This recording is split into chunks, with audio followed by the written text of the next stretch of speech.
5 વર્ષ પહેલાં જીમ આપણે એને મજા હાટું ચાલુ કર્યું હતું, પણ ખબર નહોતી કે આની આવી બધી ટેવ પડી જાય. આજે હતું આપણું જીમમાં ચેસ્ટનું વર્કઆઉટ. એટલે જે જીમમાં જતા છે ને ખબર જ હશે કે ચેસ્ટમાં કેવું વોર્મઅપ કરવું પડે, ડાબી બાજુના બધા શોલ્ડર આમ ખોલવા પડે, એટલે ભાઈ હું વચમાં આણી ન કાઢે. પહેલું વેરિએશન હતું આપણું ઇન્ક્લાઇન ડમ્બર પ્રેસ.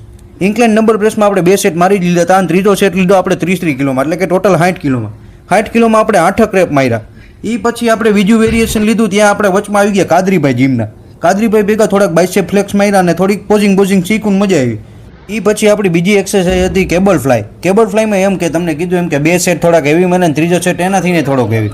અને પછી ત્રીજી એક્સરસાઇઝ હતી આપણી flat bench press. Flat bench પ્રેસમાં આપણે 60 કિલોના 3 સેટ મારી જ લીધા હતા, પણ ચોથો સેટ થોડોક 90 કિલોમાં માર્યો. મજા આવી ગઈ. 90 કિલોમાં 5 રેપ લાગી ગયા. હવે નેક્સ્ટ ટાઈમ ટ્રાય કરશું કે 6 રેપ લાગે. અને છેલ્લી એક્સરસાઇઝ હતી આપણી ડિક્લાઇન બેન્ચ પ્રેસ. તેવડતો નથી, પણ તમારો ભાઈ એને નબળું કાંઈ મૂકતો નથી, એટલે એની હેને છેલ્લે 60 કિલોમાં 4 સેટ તો મારી જ લીધા. પછી આપણે છેલ્લે ફિનિશ કર્યું વર્કઆઉટ પુશઅપથી. પુશઅપના 3 સેટ મારીને આજનું હતું આપણું આ ચેસ્ટનું વર્કઆઉટ મિત્રો.